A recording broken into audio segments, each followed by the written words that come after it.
بسم الله الرحمن الرحيم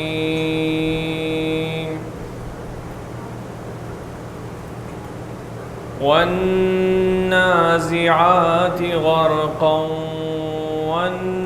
والناشطات نشطا والسابحات سبحا فالسابقات سبقا فالمدبرات أمرا يوم ترجف الراجفة تتبعها الرادفة قلوب يومئذ واجفة أبصارها خاشعة يقولون إنا لمردودون في الحافرة أإذا كنا عظاما نخرة قالوا تلك إذا كرة خاسرة فإنما هي زجرة واحدة فإذا هم بالساهرة هل أتاك حديث موسى إذ ناداه ربه بالواد المقدس طوى اذهب إلى فرعون إنه طغى فقل هل لك إلى أن تزكى وأهديك إلى ربك فتخشى فأراه الآية الكبرى فكذب وعصى ثم أدبر يسعى فحشر فنادى فقال أنا ربكم الأعلى فأخذه الله نكال الآخرة والأولى إن في ذلك لعبرة لمن يخشى أأنتم أشد خلقا أم السماء بناها رفع سمكها فسواها وأغطش ليلها وأخرج ضحاها والأرض بعد ذلك دحاها أخرج منها ماءها ومرعاها والجبال أرساها متاعا لكم ولأنعامكم فإذا جاءت الطامة الكبرى فكذب وعصى ثم أدبر يسعى فحشر فنادى فقال أنا ربكم الأعلى فأخذه الله نكال الآخرة والأولى إن في ذلك لعبرة لمن يخشى أنتم أشد خلقا أم السماء بناها رفع سمكها فسواها وأغطش ليلها وأخرج ضحاها والأرض بعد ذلك دحاها صدق الله العلي العظيم. صلوات پڑھ دیں محمد علیہ وسلم. فکر پاکیزہ خیالات جواں دے یا رب، فکر پاکیزہ خیالات جواں دے یا رب، اور نکھرا ہوا انداز بیاں دے یا رب۔ تیرے ممدوح کی مدحت کے لیے اٹھا ہوں، تیرے ممدوح کی مدحت کے لیے اٹھا ہوں، دل فرزدق کا تم اسم کی زباں دے یا رب، دل فرزدق کا تم اسم کی زباں دے یا رب۔ ایک صلوات پڑھے محمد اور آل محمد۔ فرش ادا کے حوالے سے ایک قطع ملاحظہ کربلا والوں کے دیوانے چلے آتے ہیں، کربلا والوں کے دیوانے چلے آتے ہیں، مادر شہ کی دعا پانے چلے آتے ہیں، مادر شہ کی دعا پانے چلے آتے ہیں، فرش مجلس پہ عزاداروں کو حیرت سے نہ دے، فرش مجلس پہ عزاداروں کو حیرت سے نہ دیکھ، شمع جلتی ہے تو پروانے چلے آتے ہیں، شمع جلتی ہے تو پروانے چلے آتے ہیں۔ صلوات پڑھ دیں محمد۔ سلام پیش کرتا ہوں جناب سکینہ سلام علیہ کے حوالے سے، سماعت فرمائیں۔ پیاسی ہے سکینہ ہے، پیاسی ہے سکینہ، اے مومنو جب مجلس شبیر میں آنا، بچوں کا تمہیں واسطہ یہ بھول نہ جانا، یہ سوچ کے جی کھول کے تم عشق بہانا، مجلس جہاں ہوتی ہے وہاں آتی ہے سکینہ، پانی نہ ملا آج بھی پیاسی ہے سکینہ ہے، پیاسی ہے سکینہ۔ اللہ کرے آئے کبھی ایسا زمانہ، ہو شام کے زندہ کی طرف آپ کا جانا،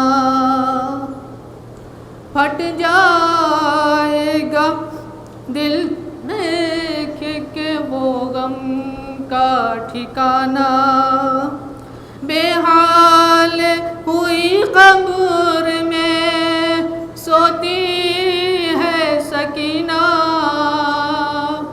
پانی نہ ملا آج بھی پیاسی ہے سکینہ ہے، پیاسی ہے سکینہ۔ یوں جانب دریا گئے عباس دلاور، دریا سے مشکیزہ بھرا بادل مضطر، دریا کی ہر ایک موج یہ کہتی تھی تڑپ کر، دریا کی ہر ایک موج یہ کہتی تھی تڑپ کر، ہے تیسرا دن ہائے تڑپتی ہے سکینہ، پانی نہ ملا آج بھی پیاسی ہے سکینہ ہے، پیاسی ہے سکینہ ہے، پیاسی ہے سکینہ۔ شام آ گئی جب چھانے لگا بن میں اندھیرا، زینب نے کیا بھائی کے لاشے پہ یہ نوحہ، زینب نے کیا بھائی کے لاشے پہ یہ نوحہ، کیا تم نے سکینہ کو کہیں دیکھا ہے بھیا، ایک کوزالیے دشت میں آئی ہے سکینہ، پانی نہ ملا آج بھی پیاسی ہے سکینہ ہے، پیاسی ہے سکینہ۔ جب 11 محرم کو سوئے شام سدھاری، دریا کی طرف دیکھ کے یہ زینب یہ پکاری، دریا کی طرف دیکھ کے زینب یہ پکاری، عباس نہ مر جائے بھتیجی یہ تمہاری، بے حال میری گود میں سوتی ہے سکینہ، پانی نہ ملا آج بھی پیاسی ہے سکینہ ہے، پیاسی ہے سکینہ۔ اس طرح ستم ڈھاتے ہیں اب ظلم کے بانی، لا کر یہ بھرے کوزے بہا دیتے ہیں پانی، کچھ اور بھی بڑھ جاتی ہے یوں تشنا دہانی، بائی کی طرف دیکھ کے روتی ہے سکینہ، پانی نہ ملا آج بھی پیاسی ہے سکینہ ہے، پیاسی ہے سکینہ۔ لا حول ولا قوة الا بالله العلي العظيم۔ اعوذ باللہ من الشیطان اللعین الرجیم۔ بسم اللہ الرحمن الرحیم۔ الحمد للہ رب العالمین، الصلاة والسلام علی اشرف الانبیاء والمرسلین، خاتم النبیین سیدنا و مولانا ابی القاسم محمد وعلى أهل بيته الطيبين الطاهرين المعصومين، ولعنة الله على أعدائهم أجمعين، أما بعد فقد قال الله سبحانه تبارك وتعالى في كتابه الحكيم وقوله الحق، بسم الله الرحمن الرحيم، التائبون العابدون الحامدون السائحون الراكعون الساجدون الآمرون بالمعروف والناہون عن المنکر. صلوات پڑھیں بر محمد اور آل محمد. عشر مجالس کی آج 10ویں گفتگو ہے اور عنوان گفتگو ہے کربلا گام بگام. اس عنوان پہ گفتگو کرنے کے لیے قرآن مجید کے جس آیہ مبارکہ کو سرنامِ سخن قرار دیا ہے اس میں اللہ مصلحین کے شرائط کو بیان کر رہا ہے. جو لوگ سماج اور معاشرے میں بدلاؤ لاتے ہیں ان کے لیے چند شرطوں کا ہونا ضروری ہے. طیب و طاہر انسان ہی سماج اور معاشرے سے برائیوں کا خاتمہ کر سکتا ہے اور یہی شخص سماج اور معاشرے میں اچھائیوں کو عام کر سکتا ہے. اسی لیے قرآن نے مصلحین کی پہلی شرط یہ بتائی التائبون، آب توبہ سے اپنے وجود کو پاک و پاکیزہ بناتے ہیں. دوسری شرط قرآن بیان کر رہا ہے العابدون، جو لوگ آب توبہ سے اپنے وجود کو پاک و پاکیزہ کرتے ان کی دوسری صفت یہ ہوتی ہے کہ وہ صرف اور صرف اپنے خالق اور مالک کی عبادت کرتے ہیں. اور تیسری صفت یہ ہوتی کہ جب وہ مقام حمد و ثنا میں قدم رکھتے ہیں تو اپنے مالک کی حمد و ثنا کرتے ہیں، اپنے خالق اور مالک کی حمد و ثنا کے سوا کسی اور کی وہ حمد و ثنا نہیں کرتے. پس وہ تائب ہوتے ہیں، عابد ہوتے ہیں اور حامد پروردگار ہوتے ہیں. اور چوتھی صفت السائحون، وہ تو ذرے ذرے میں اپنے خالق اور مالک کو دیکھتے ہیں اور ان کی نگاہ میں ہر ذرہ انہیں ان کے خالق اور مالک کی طرف پہنچاتا ہوتا ہے. یہ 4 باتیں. اور 5ویں بات الراکعون، رکوع میں جا کر کہتے ہیں سبحان ربی العظیم و بحمدہ. ہم ہر شے کی تسبیح نہیں کرتے ہیں، ہم تو وحدہ لا شریک خدا کی تسبیح کرتے ہیں. اس خدا کی تسبیح کرتے ہیں جس میں کسی طرح کا کوئی عیب نہیں پایا جاتا، جو ہر نقص سے پاک و پاکیزہ ہے، ہر عیب سے بلند و بالا ہے، جو عظمتوں کا مالک ہے. ہم اس خدا کی حمد و ثنا کرتے ہیں اور سجدے میں سر رکھ کے کہتے ہیں سبحان ربی الاعلی و بحمدہ. ہمارا پروردگار بلند و بالا ہے، ہمارا پروردگار ہر عیب سے بلند و بالا ہے اور ہمارا خالق اس میں کسی طرح کا کوئی نقص اور کوئی عیب نہیں پایا جاتا ہے.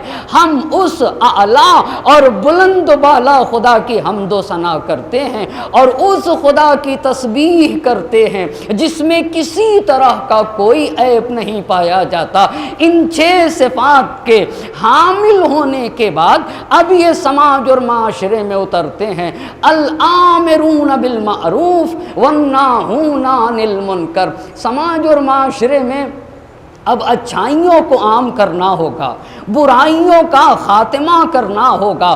اچھائیوں کو عام کرنے کا مطلب یہ ہے کہ ہر وہ کام کیا جائے گا جس سے اسلام کو فائدہ پہنچے، جس سے مسلمان کو فائدہ پہنچے، جس سے انسانیت کو فائدہ پہنچے، جس سے بشریت کو فائدہ پہنچے. اور نہیں عن المنکر کا مطلب یہ ہوگا ہر اس کام سے پرہیز کیا جائے گا جس سے اسلام کو نقصان پہنچ جائے، جس سے مسلمان کو نقصان پہنچے، جس سے انسانیت کو نقصان پہنچے، جس سے بشریت کو نقصان پہنچے. اسی لیے سید الشہداء نے جب اپنے اہداف و مقاصد کو بیان کیا تو خود میرے امام نے اپنے کو کہا میں مصلح ہوں. حسین مصلح اعظم کو کہا جاتا ہے جس کا یادگار انقلاب ہی تھا بشریت کی اصلاح کے لیے، امت کی اصلاح کے لیے، انسانیت کی راہ میں جس نے قربانی دی ہے نا اسے حسین کہا جاتا ہے۔ جسے نبی گرامی نے چراغ ہدایت بتایا ہے اسے حسین کہا جاتا ہے۔ جو شمع ہدایت ہے نا وہ حسین ہے، جو کشتی نجات ہے نا وہ حسین ہے، اور جس حسین کی محبت رسول کی محبت بن جائے نا اسے حسین کہا جاتا ہے۔ اس عظیم حسین کے عظیم یادگار انقلاب کو سمجھنے کے لیے تاریخ اسلام کو سمجھنا ضروری ہے۔ پیغمبر پاک حضرت محمد مصطفیٰ صلی اللہ علیہ کہ حیات کو پہچاننا ضروری ہے، دین مبین اسلام کو پہچاننا اور جاننا ضروری ہے۔ اسی لیے انقلاب کے یادگار واقعے کو اور کربلا کے عظیم واقعے کو بیان کرنے سے پہلے بہت پہلے سے شروع کرنے کی ضرورت ہے۔ اسی لیے اب مختصر سی تمہید کے بعد آج کی گفتگو کو شروع کر دوں گا۔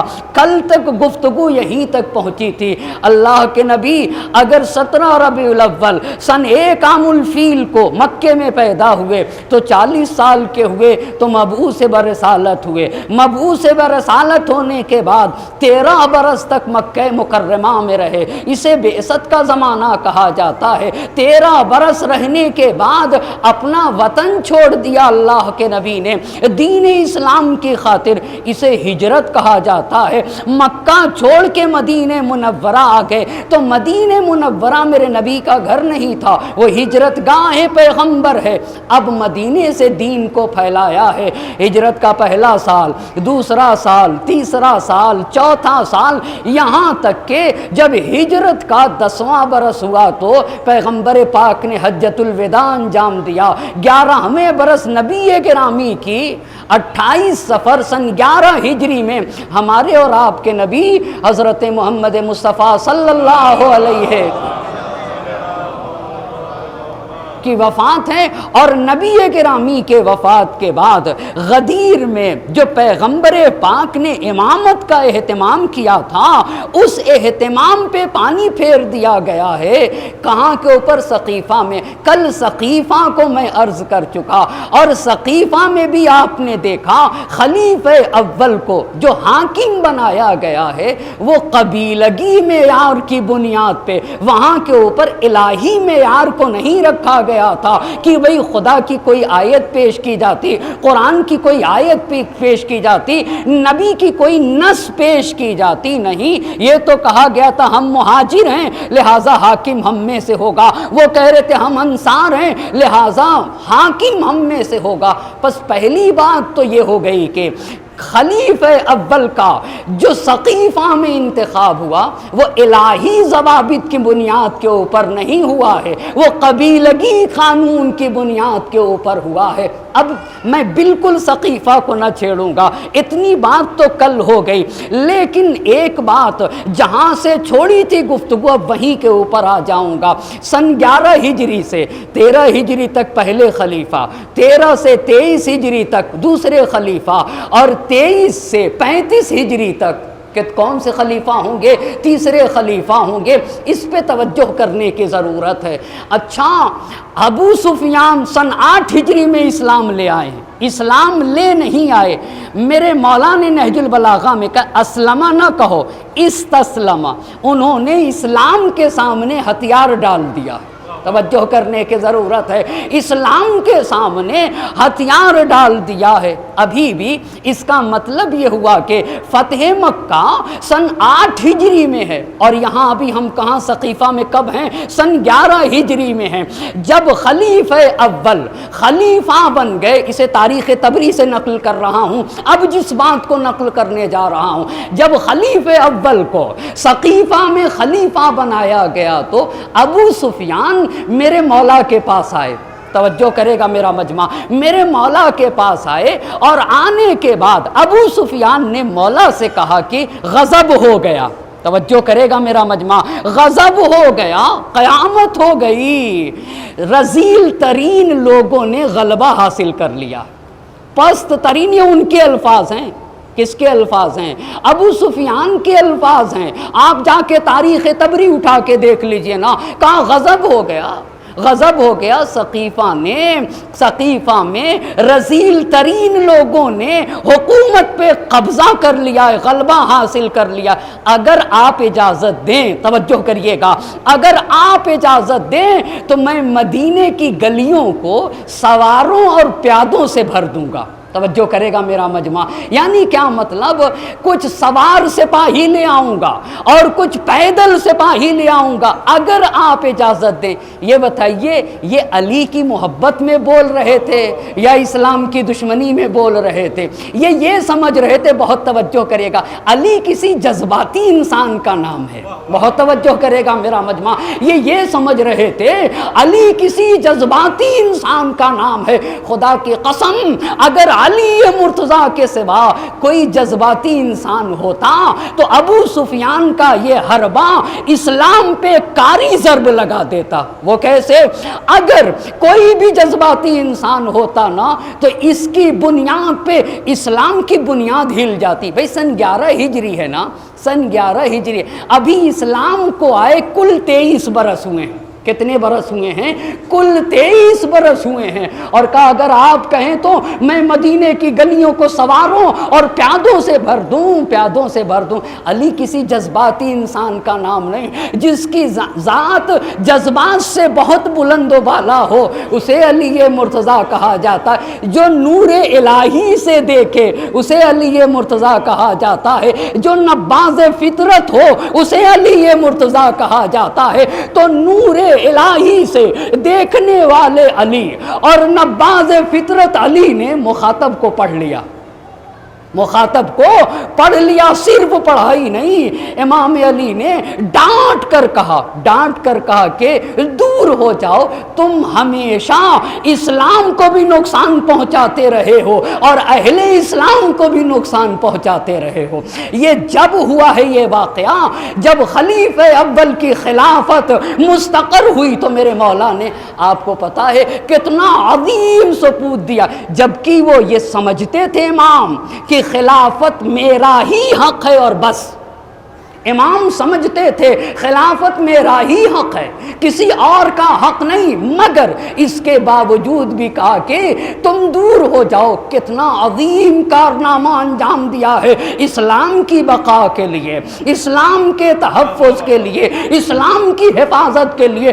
اگر علی کی جگہ کوئی دوسرا انسان ہوتا، مسلمانوں میں خانہ جنگی ہو جاتی، اسلام کا شیرازہ بکھر جاتا، اسلام کی بنیاد ہل جاتے۔ اب جب ابو سفیان نے دیکھا کہ ادھر سے تو اب کام نہیں چلے گا، کدھر سے؟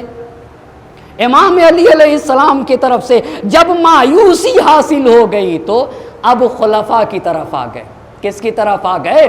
خلفاء کی طرف آ گئے، اور انہیں اس طرف سے فائدہ بھی ملا ہے۔ فائدہ کیا ملا؟ اب بالکل وہیں سے جڑا ہوا ہوں اور بڑی ترتیب سے باتوں کو عرض کروں گا۔ بس خلیفہ سقیفہ میں اتنا پتہ چلا کہ خلیفہ بیعت کے ذریعے سے بنایا گیا، لیکن بنانے میں جو اصول رعایت کیے گئے وہ الہی اصول نہیں تھے، قبیلگی ضوابط کی بنیاد کے اوپر بنایا گیا ہے۔ اتنی بات تو واضح ہو گئی، اب توجہ کرتے جائیے گا۔ میں اس بات کو عرض کروں کہ دوسرے خلیفہ کیسے بنے، دوسرے خلیفہ کیسے حاکم بنے۔ کل میرے مولا کی ایک حدیث بتائی تھی آپ حضرات کو، جو خود دوسرے خلیفہ سے میرے مولا نے کہا تھا، خلافت کی اونٹنی کے تھن سے اتنا دوہ لو دودھ کہ تمہارے لیے بھی بچا رہے، کہ تمہارے لیے بھی کیا رہے، بچا رہے۔ اب توجہ کریے گا، ابو لولو کو ہر کوئی جانتا ہے، ابو لولو کا نام فیروز تھا، ابو لولو کا نام فیروز تھا۔ جب دوسرے خلیفہ ابو لولو کے ذریعے سے بہت زیادہ زخمی ہوئے، دوسرے خلیفہ کس کے ذریعے سے؟ ابو لولو کے ذریعے سے بہت زیادہ زخمی ہو گئے نا، بہت زیادہ زخمی ہو گئے، تو یہاں کے اوپر اب کس کی خلافت کا مسئلہ آ رہا ہے؟ کس کی خلافت کا؟ یعنی دوسرے خلیفہ کی خلافت کا۔ ابھی اس بات کو رکھے رہیے گا، دوسرے خلیفہ کی خلافت کے مسئلے کو۔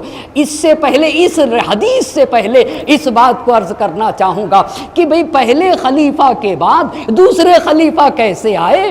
تو تو یہ جملہ تو آپ کو یاد ہے نا کہ بھئی خلافت کی اونٹنی سے اتنا دودھ دوہ لو کہ تمہارے لیے بھی بچا رہے، اسے محفوظ رکھیے گا۔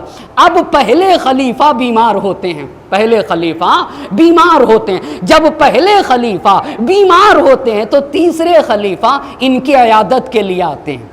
ٹھیک ہو گئی بات، ان کی تیمارداری اور عیادت کے لیے آتے، جب ان کی عیادت اور تیمارداری کے لیے آتے تو پہلے خلیفہ تیسرے خلیفہ سے کہتے ہیں کہ میری وصیت لکھیے۔ بہت توجہ کریے گا، مولا کی اس حدیث کو غور سے سنیے گا، خلافت کی اونٹنی سے اتنا دودھ دوہ لو کہ تمہارے لیے بھی بچا رہے۔ پہلے خلیفہ کے پاس کون سے خلیفہ آ گئے؟ تیسرے خلیفہ سے پہلے خلیفہ نے کہا کہ میری وصیت لکھیے۔ اچھا، وصیت لکھنے لگے، کہا لکھیے کہ عبداللہ ابن عثمان، یہ عبداللہ ابن عثمان کون ہے؟ عبداللہ ابن عثمان کون ہے؟ ابو بکر کا نام عبداللہ ابن عثمان ہے، ابو بکر کنیت ہے، توجہ کی آپ نے، ابو بکر کیا ہے؟ ابو بکر کنیت ہے، وگرنہ ابو بکر کا نام عبداللہ ابن عثمان ہے، تو اس وصیت پہ لکھا گیا، لکھیے بسم اللہ الرحمن الرحیم، عبداللہ ابن عثمان مسلمانوں کو، یعنی حضرت ابو بکر مسلمانوں کو وصیت کرتے ہیں۔ لکھواتے گئے، اتنے میں غشی طاری ہو گئی۔ کیا طاری ہو گئی؟ غشی طاری ہو گئی۔ جب غشی طاری ہوئی تو وصیت کا آخری فقرہ، توجہ کریے گا، آگے کی وصیت خود تیسرے خلیفہ نے لکھ دیا، اور تیسرے خلیفہ نے یہ لکھا کہ انی قد استخلفت علیکم عمر ابن الخطاب، میں نے اپنے بعد تمہارے لیے عمر ابن خطاب کو خلیفہ بنا دیا۔ یہ کس نے لکھا جملہ؟ یہ کس نے لکھا؟ تیسرے خلیفہ نے لکھا۔ اچھا، یہ جب لکھ چکے تو پھر یہ غشی سے جگے، اور جب ان کو ہوش آیا تو پہلے خلیفہ کو، تو تیسرے خلیفہ سے پوچھا کہ یہ بتاؤ، پڑھ کے سناؤ تم نے کیا لکھا، پڑھ کے سناؤ تم نے کیا لکھا، مجھے پڑھ کے سناؤ۔ بہت توجہ کریے گا، مجھے پڑھ کے سناؤ تم نے کیا لکھا ہے۔ اچھا، تو تیسرے خلیفہ نے پڑھ کے سنایا کہ میں نے یہ لکھا ہے کہ میں نے اپنے بعد، یعنی حضرت ابو بکر کی طرف سے لکھا تھا، میں نے اپنے بعد عمر ابن خطاب کو مسلمانوں کا خلیفہ بنایا۔ جب تیسرے خلیفہ نے پہلے خلیفہ کو یہ پڑھ کے سنایا تو تاریخ نے لکھا یہ بہت خوش ہو گئے۔ ابن ابی الحدید کے الفاظ لکھ رہا ہوں، پہلے خلیفہ بہت خوش ہوئے، اور خوش ہونے کے بعد تیسرے خلیفہ کو دعائیں دی، اور یہ جملہ کہا کہ ایسا لگ رہا ہے میں بے ہوش ہوا تو تم ڈرے کہ کہیں میں دنیا سے چلا جاؤں اور امت میں اختلاف ہو جائے، لہذا اختلاف سے امت کو بچانے کے لیے، آپ ذرا جملے دیکھیے گا، امت کو اختلاف سے بچانے کے لیے تم نے یہ لکھ دیا کہ میں تم کو، عمر ابن خطاب کو مسلمانوں کا خلیفہ بناتا ہوں۔ کیا تم نے اسی ڈر سے لکھا تھا یہ کہ کہیں میں اس بے ہوشی کی عالم میں دنیا سے چلا جاؤں گا اور امت اختلاف میں مبتلا ہو جائے گی، اسی ڈر سے لکھا تھا؟ تیسرے خلیفہ نے کہا جی ہاں اسی ڈر سے لکھا تھا۔ تو پہلے خلیفہ نے تیسرے خلیفہ کو کہا اللہ تمہیں اسلام کی طرف سے بھی جزائے خیر دے، مسلمانوں کی طرف سے بھی تمہیں جزائے خیر دے، دیکھو جا کے یہ میری وصیت سارے لوگوں کو دے دو، سارے لوگوں کو میری وصیت بیان کرو، اور بیان کرنے کے بعد عمر ابن خطاب کو یہ دے دینا۔ میرے مولا نے کیا کہا تھا؟ میرے مولا نے کیا کہا تھا؟ آپ بتائیں نا، میرے مولا نے کیا کہا تھا؟ بھئی خلافت کی اونٹنی سے اتنا دودھ دوہ لو تمہارے لیے بھی بچا رہے، آج تم ان کی خلافت کو مضبوط کرو، کل یہ تمہاری خلافت کو مضبوط کریں گے۔ اچھا دوسرے خلیفہ کے لیے وہ لفظ کس نے لکھے ہیں؟ کس نے لکھے ہیں وہ لفظ؟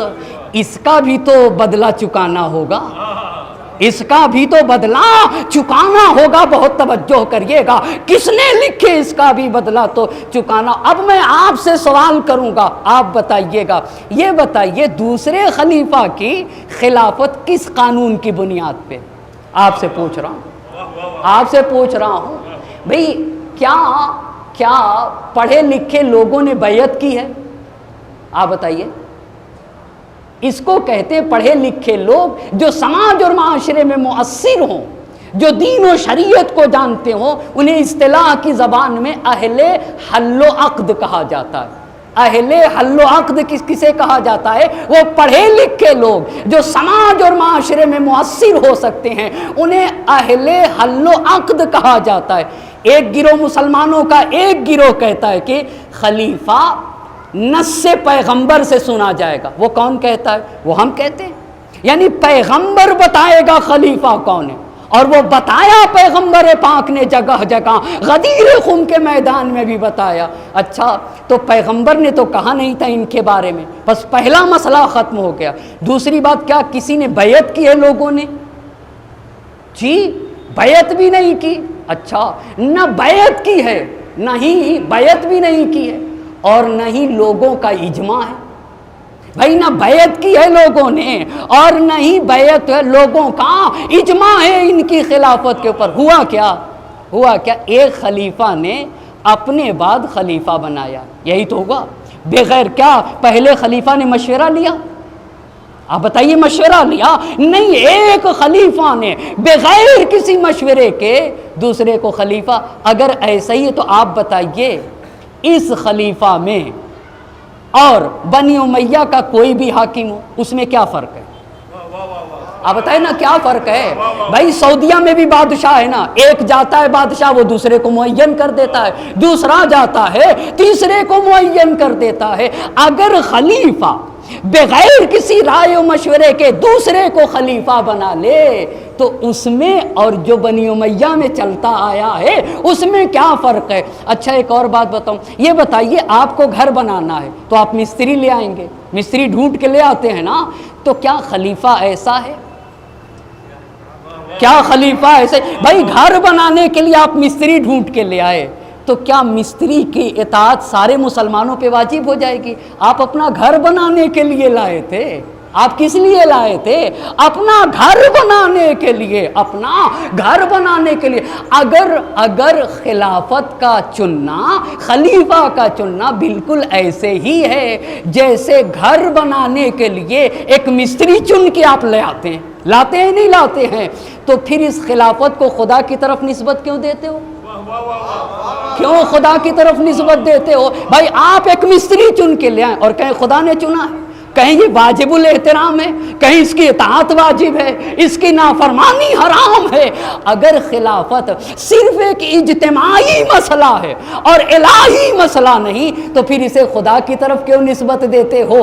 کیوں کہتے ہو کہ اس کی اطاعت واجب ہے؟ کیوں کہتے ہو کہ اس کی نافرمانی حرام ہے؟ اس کا مطلب یہ ہوا کہ سمجھ میں نہیں آتی، کوئی بھی اصول اس پہ منطبق نہیں ہوتا دوسری خلافت پہ، ایک بھی اصول منطبق نہیں، نہ نص پیغمبر، نہ اہل حل و عقد کی بیعت ہی ہے، اور نہ ہی لوگوں کا اجماع ہے، نہ ہی لوگوں کا اجماع، کوئی ایک بھی اصول نہیں ملتا۔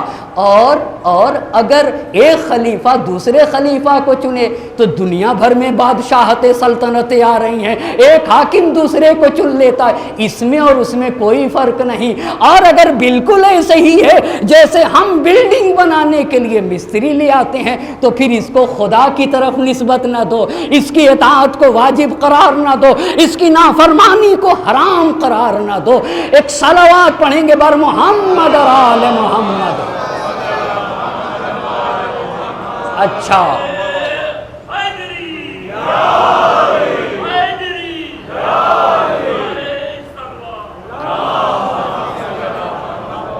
اچھا اتنی بات ہو گئی نا، اب یہیں کے اوپر تینوں خلافتوں کو عرض کر دوں اور پھر اپنی بات کہوں گا۔ اب میں آپ سے پوچھنا چاہوں گا، پہلی خلافت ثقیفہ کے ذریعے سے ہو گئی بات، دوسری کیسے مشخص ہوئی دوسرے خلیفہ؟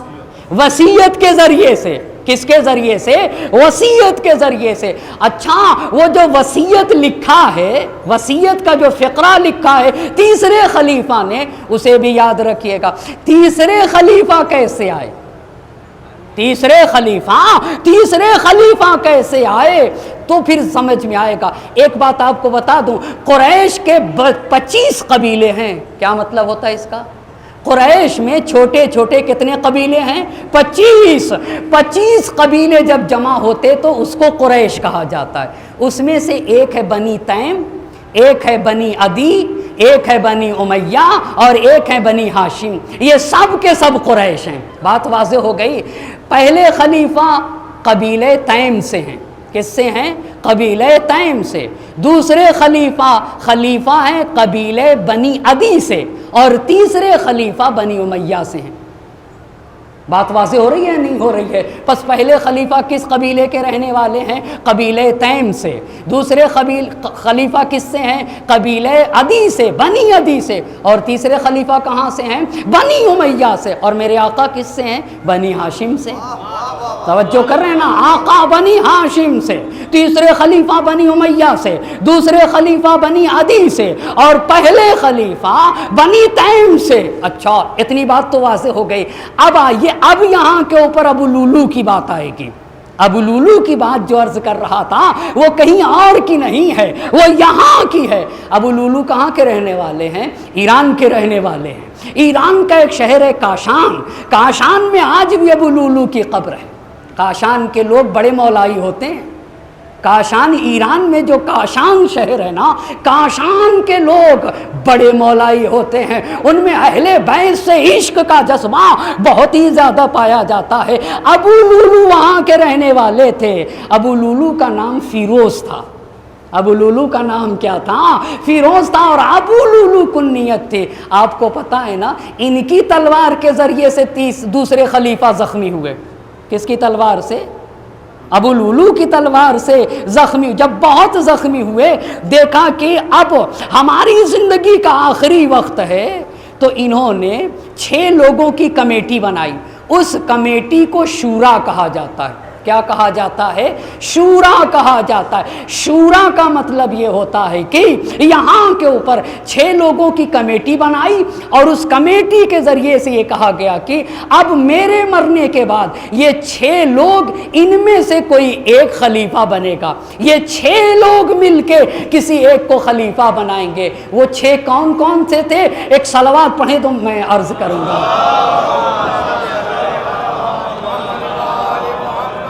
ایک اور صلوات کا سہارا دے دیں۔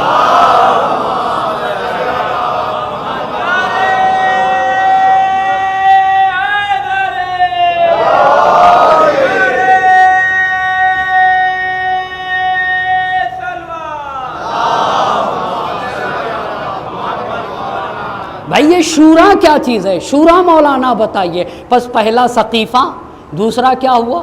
وصیت، اور تیسرا شورا۔ شورا کیا ہے؟ 6 لوگوں کی کمیٹی بنی۔ علی، عثمان، طلحہ، زبیر، سعد ابن ابی وقاص، عبد الرحمن ابن عوف۔ ہو گئے نہیں ہو گئے 6؟ جی ہوئے یا نہیں ہوئے؟ علی، عثمان، طلحہ، زبیر، سعد ابن ابی وقاص، اور کون؟ جی عبد الرحمن ابن عوف۔ ایک صلوات پڑھ دے بر محمد آل محمد۔ اچھا 6 لوگ ہو گئے۔ میں پہلے ہر ایک کے بارے میں بتا دوں تاکہ بات کہنے میں آسانی ہو جائے۔ ان میں سے صرف ایک مولا سے محبت کرتا ہے ابھی تک صرف ایک مولا سے محبت کرتا ہے۔ سن 23 کا زمانہ ہے، وہ زبیر۔ وہ کون ہے؟ وہ زبیر ہیں۔ اچھا ٹھیک ہے مولانا، اتنی بات ہمیں سمجھ میں آ گئی۔ آپ بتائیے طلحہ کسے کہتے ہیں؟ طلحہ کو بتائیے۔ یہ ام المومنین حضرت عائشہ کے چچا کے بیٹے، یعنی چچا زاد بھائی ہیں۔ کس کے؟ ام المومنین حضرت عائشہ کے چچا کے بیٹے ہیں۔ یہ اسی قبیلے سے ہیں جس قبیلے سے حضرت ابو بکر ہیں۔ یہ اسی قبیلے سے ہیں جس قبیلے سے حضرت ابو بکر ہیں۔ لہٰذا یہ علی کی طرف مائل نہیں، ان کو علی سے خلش ہے۔ ان کو کس سے خلش ہے؟ علی سے۔ آپ انتخاب پہ غور کریے گا، کمیٹی میں کس کو رکھا گیا ہے یہ بتانا چاہتا ہوں۔ کمیٹی میں کس کو رکھا گیا؟ سعد ابن ابی وقاص کون ہے؟ عمر سعد کا باپ ہے یہ۔ آپ کو پتا ہے سعد ابن ابی وقاص کون ہے؟ عمر کربلا میں جس نے سب سے زیادہ ظلم ڈھائے ہیں یہی عمر سعد ہے۔ اور سعد ابن ابی وقاص کون ہے آپ بتائیے نا؟ عمر سعد کا باپ ہے۔ اس کی ماں بنی امیہ سے ہے۔ کس کی ماں؟ سعد ابن ابی وقاص کی ماں بنی امیہ سے مولا نے اس کے ماموں کو بھی قتل کیا ہے اور اس کے بہت سارے رشتہ داروں کو قتل کیا ہے۔ یہ جو جنگیں ہوئی ہیں نا، ان جنگوں میں میرے امام نے سعد ابن ابی وقاص کے ماموں کو قتل کیا، بہت سارے رشتہ داروں کو قتل کیا۔ جب مولا خلافت ظاہری پہ فائز ہوئے تب بھی اس نے مولا کی بیعت نہیں کی ہے۔ کس نے؟ سعد ابن ابی وقاص نے۔ اچھا، عبد الرحمن ابن عوف کے بارے میں بتائیے، یہ تیسرے خلیفہ حضرت عثمان کی بہن کے شوہر ہیں۔ کیا ہوا؟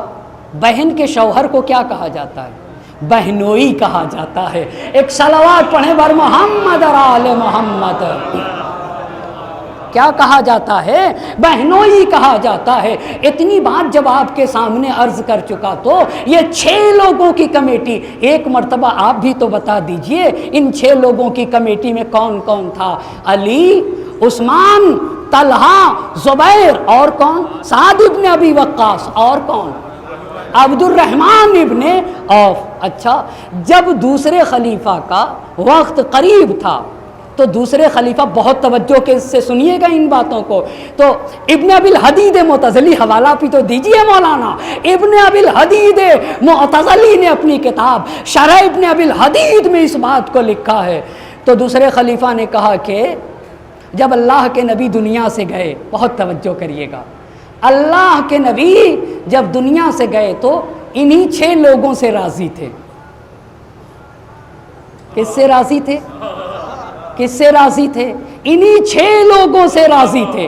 اچھا، لہٰذا میرے مرنے کے بعد انہی 6 لوگوں میں سے کوئی ایک حاکم ہوگا اور یہی 6 لوگ کسی کو حاکم بنائیں گے۔ اچھا، صرف کمیٹی ہی نہیں بنائی، 6 لوگوں کو بلا لیا، اور بلانے کے بعد دوسرے خلیفہ نے ان لوگوں سے پوچھا 6 کے 6 سے، یہ بتائیے خلافت کو اور خلیفہ بننے کے لیے آپ لوگ کا دل چاہتا ہے یا نہیں چاہتا ہے؟ جو الفاظ ہیں وہ آپ کی خدمت میں عرض کر رہا ہوں، خلیفہ بننے کا دل چاہتا ہے یا نہیں چاہتا؟ 6 کے 6 خاموش، امام بھی خاموش، سب کے سب خاموش۔ پھر تکرار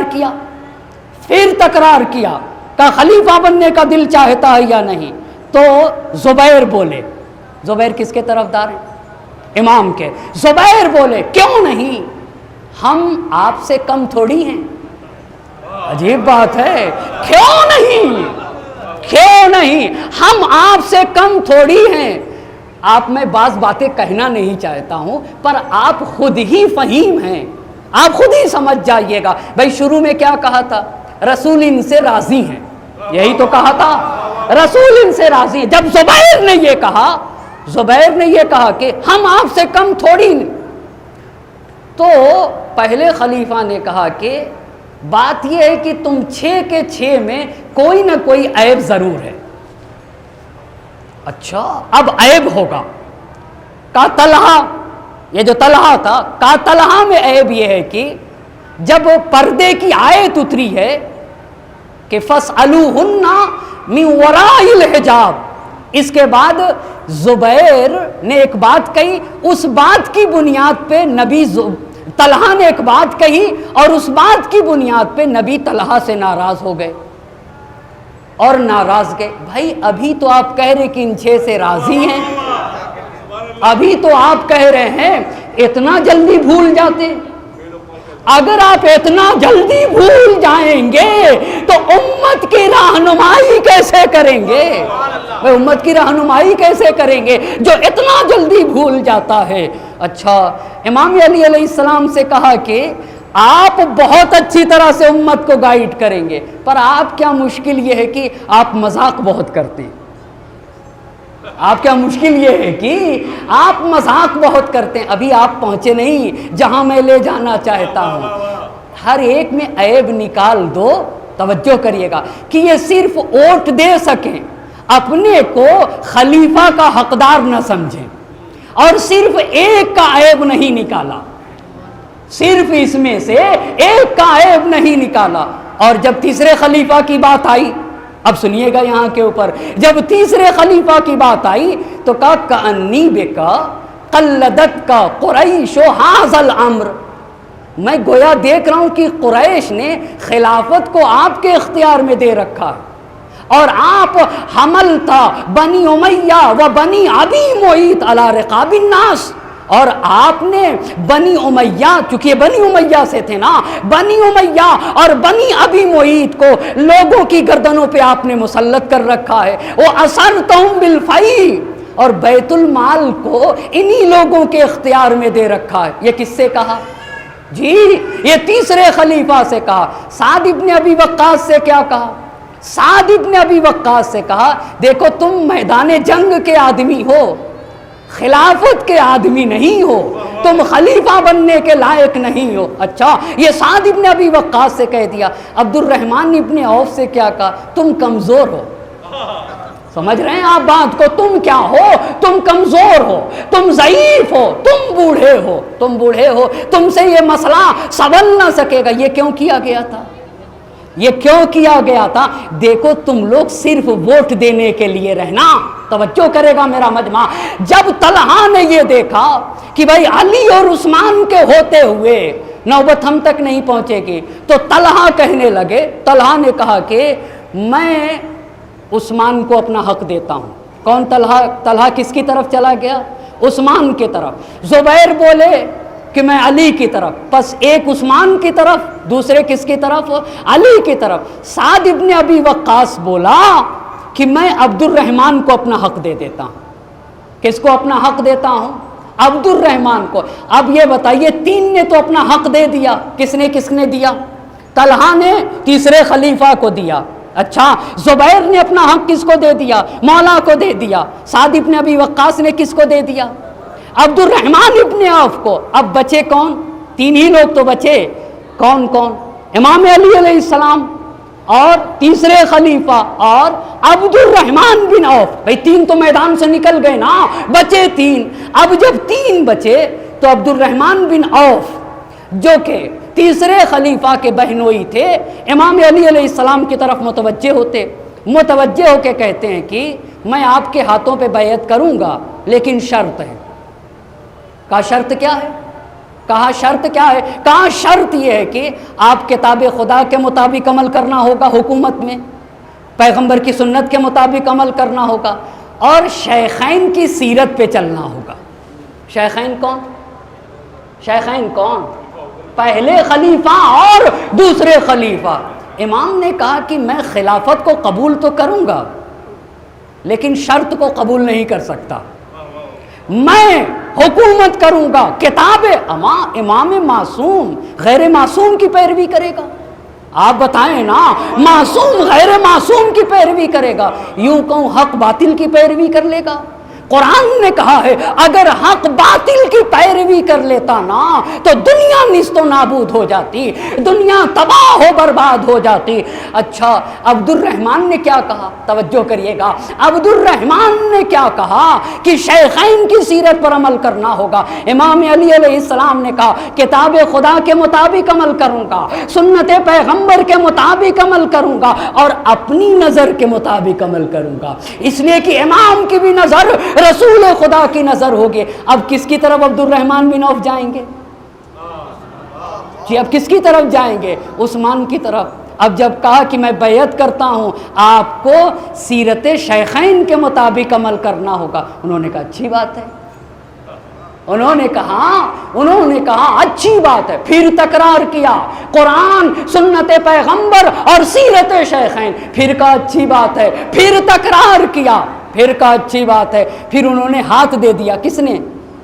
عبد الرحمن ابن عوف نے تیسرے خلیفہ کے ہاتھ میں ہاتھ دے کے تیسرے خلیفہ کا ہاتھ دبایا، مبارک ہو، ہاتھ دبایا، مبارک ہو۔ اب امام تو تھے نا، عبد الرحمن بن عوف سے کہتے ہیں کہ پہلے اور دوسرے والوں نے جس توقع سے ایک دوسرے کو بنایا تھا تم توقع نہ رکھنا۔ بہت توجہ کریے گا، بہت توجہ کرے گا میرا مجمع۔ ہاں اب یہ خلافت کی اونٹنی، اب اس کا دودھ ختم ہو چکا ہے۔ ایک صلوات پڑھے بر محمد اور آل محمد۔